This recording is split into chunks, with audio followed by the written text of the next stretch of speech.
Pennsylvania's Auditor General reiterating just days ago that the state's foster care system is broken, a system designed to protect our most vulnerable, putting them at risk of abuse and sometimes even death. Right now, there are about 15,000 kids in foster care here in the state. CBS 21's Brian Sheehan joins us as we launch a new initiative called Project PA, Children in Crisis. Brian.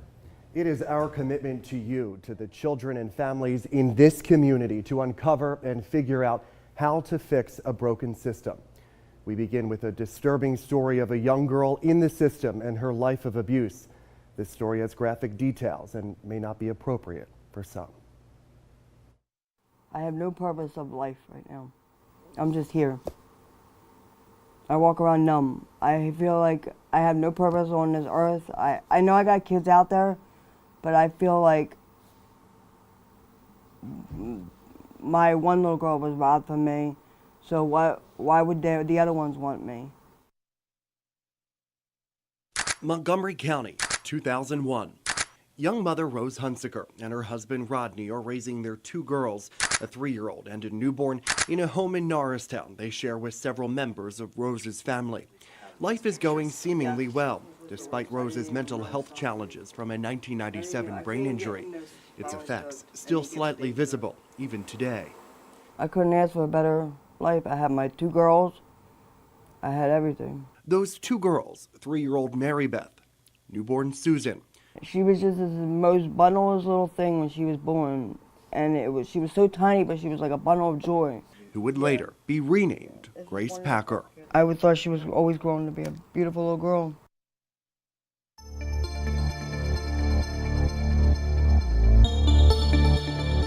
Officials say Grace was raped and murdered by her adoptive mother and the mother's boyfriend. The Richland Township pair are both accused of beating, raping, torturing, killing, and then dismembering the body.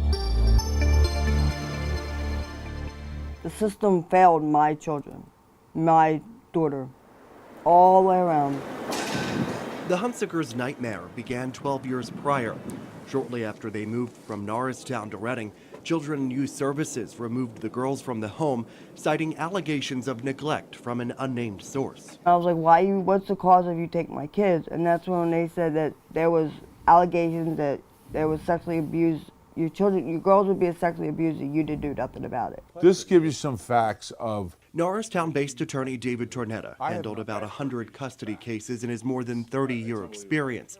He represented the family for several years. The allegations just became unbelievable. Like, they allowed the kids to be subject to sexual abuse. They allowed the kids to be abused. Not Rose and Rodney were being alleged to have done that, but other family members. The other family members weren't even living there. Tornetta says the allegations were unfounded, meaning no one was charged with any crimes. But CYS requested the Hunsakers to pass a series of tasks before getting their kids back. If they would have told me to jump through fire for my girls, I would have jumped through that fire. It's my understanding that Rose and Rodney fulfilled everything that was asked of them, completed it successfully. But Berks County Children and Youth decided to terminate their parental rights for the 2 girls and the Hunsakers' baby boy, torn from Rose's arms shortly after she gave birth, while the abuse investigation continued. It was my opinion after that trial and that hearing that it was an abuse of discretion of the judge, an abuse of power of Berks County Children and Youth. I think when CYS takes a child, they already have it in their mind that that child ain't coming back to the parent. In March 2007, the state gave social worker Sarah Packer and her husband David the opportunity to become parents to 5-year-old Susan and baby boy Rodney Jr. Susan's name changed to Grace. Rodney Jr.'s name was changed as well. I thought Sarah was a good person because she already has a history of working with CYS. But the Packers would soon find themselves at the center of their own CYS investigation. In 2011, David pleaded guilty to sexually assaulting Grace. He was sentenced to prison and forced to register as a sexually violent predator under Megan's Law.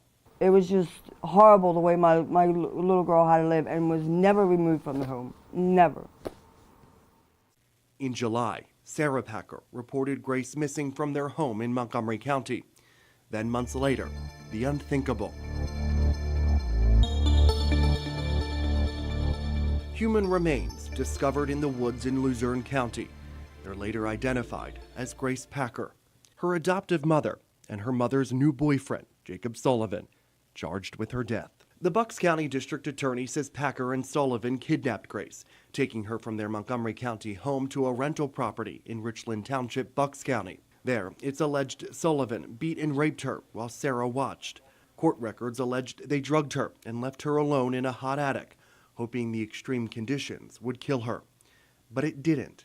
So they returned the next day. That's when it's alleged Sullivan strangled her, ultimately, prosecutors say, killing the 14-year-old, defenseless Grace. After he killed her, then he put her in the closet with cat litter over her. And then they lived in the house. They lived there for several months, prosecutors say, while Grace's body was left to rot upstairs.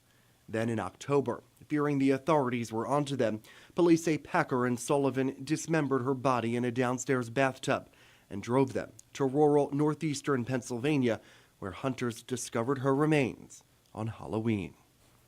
I just wish I could have done more. I am the mother that should have been there. These are monsters. I'm her mother. Her life was robbed from her, very much. What a story, Brian. What's next? Well, over the coming days and weeks, we'll take a look at the laws currently in place and whether they were applied the right way in this case. The system could be failing your child or a child you love as well. So this is Project PA, Children in Crisis. And we know Grace and the Hunsikers aren't alone, so we are committed to telling your stories as well to help uncover the truth and ultimately help fix this broken system. We have a hotline already set up. You can call 717-857-3613. You can also learn more by going to CBS21.com and looking in the Project PA section. Thank you, Brian. Brian, for that thank report. you. And for starting the initiative.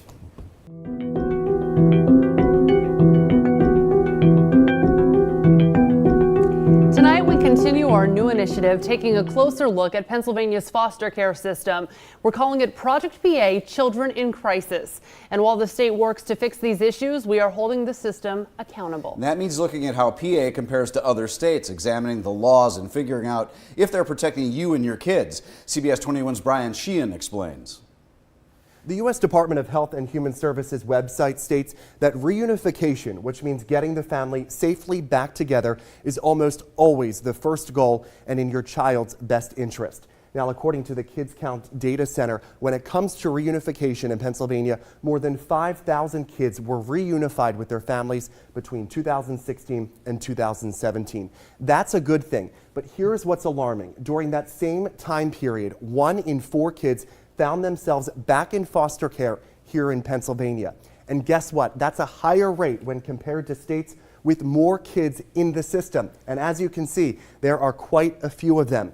All of this, according to the Department of Health and Human Services. And the numbers are staggering. According to the Department of Health and Human Services, 23% of Pennsylvania kids already in the system are removed from their homes twice in less than a year. So why is this happening? Well, we don't know for certain, at least not yet. But the state acknowledges it's an issue, and it's something they identified all the way back in 2002. In fact, they developed a plan on how to fix it back in 2015, and that plan expires in September. But in the meantime, these are the numbers. Tell us what you think of them. If you or anyone you know found yourselves back in the system, or your kids were placed back in the system within a year after being reunited, reach out to us. The number's right here. We want to know why. It's just a piece of this very large puzzle we're trying to solve. For Project PA, I'm Brian Sheehan.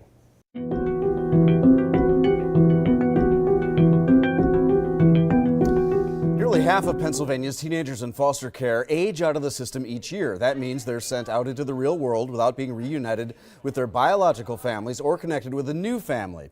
In tonight's Project PA, Children in Crisis, a CBS 21 News exclusive. The Juvenile Law Center in Philadelphia is giving only our viewers access to a first-of-its-kind toolkit they hope will change the future for foster kids. Our Brian Sheehan introduces us to former foster care kids, now adults, hoping to change that narrative for future generations right here in PA. Brian? Rob and Jasmine, on Thursday, we traveled to Philadelphia to sit down with two of those individuals at the Juvenile Law Center. During our conversation, they shared intimate and sometimes painful stories of their foster care experiences. But one point was very clear. They want the children and youth leaders in our state to stop and do just one thing. Listen to the youth. Because they have so much to say, but they're given a chance to say so little. At the Juvenile Law Center in Philadelphia, Anthony and Ayanna are part of a group called Youth Fostering Change, and they're asking those in charge of Pennsylvania's foster children to hear them. If you do talk to us, you'll find out that so much of us have a lot to say, you know? So many of us been through a lot, and we're not like mad at y'all. We just want y'all to listen. Both come from different backgrounds and different experiences in foster care, but they say, like so many of their peers in similar situations, they feel silenced by the system. So they're taking matters into their own hands with tools for success. It's a first-of-its-kind toolkit for child welfare professionals. They believe if implemented, it will help increase the number of kids finding permanent homes before they age out of the system. Tools for Success seeks to have that child welfare professional be able to approach that topic of permanency and options for transitioning out of care and options for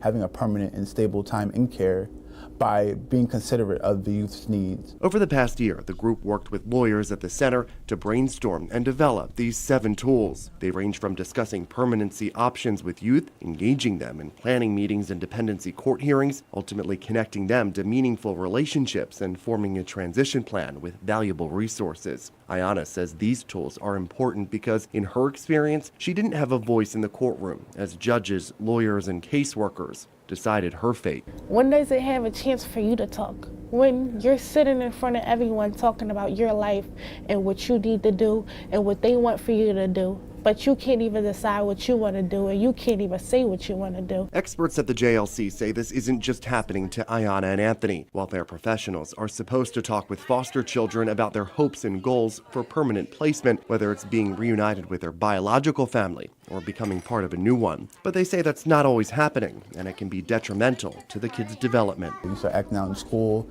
acting out in the house, you know what I mean? Start neglecting things about yourself that before you would normally do. According to the JLC, 49% of the more than 8,000 Pennsylvania teens who age out of the system each year don't find a permanent home. And by age 21, at least 37% experience homelessness or unstable housing. Ayanna and Anthony are defying those odds. My life is my life, you know? I don't want anyone playing with my life. I don't want anyone deciding my life. I want to be there to discuss my life, to share my life, to see my life, and know what's going to be my permanent plan as a child. Now that the toolkit's ready for release, the group plans to travel to share their work with judges, social workers, and other child welfare professionals. But they're not stopping there. Along the way, they'll stop to share their experiences and ideas about permanent solutions with anyone who will listen. You just want to stay informed and understand that it could be a privilege for most to remain in the house that they were born in. Now, this is the permanency toolkit Anthony, Ayanna, and the other members of Youth Fostering Change at the Juvenile Law Center worked so hard on. They were gracious to talk about it with us before it's released nationwide tomorrow. We have a direct link that'll take you to the toolkit once it's live for everyone else tomorrow. It's within this story at CBS21.com.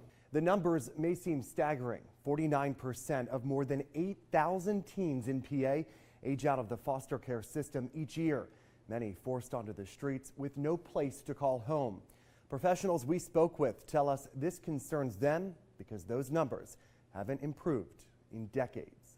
When it comes to permanency in foster care, Kathy Maffa and Marcia Hopkins with Juvenile Law Center in Philadelphia say we're missing the mark nationwide. I think for me as a professional, I'm kind of getting tired of hearing the same statistics over and over. Here's what those statistics look like. Each year in the U.S., more than 20,000 youth age out of foster care without permanent family connections or stability. And within 18 months, between 40 to 50% become homeless. I'd like for us to keep dwindling that number. It's been like 20,000 for quite some time. And so I think that having tools like this are really trying to change our framework around permanency will help us keep decreasing that number. The tools she's referring to is Tools for Success. Both experts helped the group Youth Fostering Change at JLC develop the initiative. The goal is to connect more foster kids with a permanent home before they age out of the system. In Pennsylvania, that number is about 8,000 each year. There are tools in place that can help this process. They just don't seem to be utilized. So the planning should really start as soon as a young person enters into care. And they're supposed to be talked to about what would work for them. But they're not. Moffa says instead of including kids in the permanency process, many child welfare experts are making major decisions without their input. And so a lot of young people find that they're put in places that are completely far away from a community that they feel comfortable to, or in a school that they don't know anybody, or even worse, that they don't get along with the people in that school. If the fit isn't right, these experts say kids are moved around from home to home until they find a family they connect with. And if that never happens, they'll eventually age out of the system and end up as another statistic. It shouldn't be that every foster home is a temporary home for someone. It should be that that person is trying to create that connection from the second that they move into that home. So Hopkins and Moffa tell us they ultimately hope Tools for Success helps reduce that nationwide number of 20,000 to something much more manageable. Our end goal is really for them to have those permanent connections. That is actually what it's for.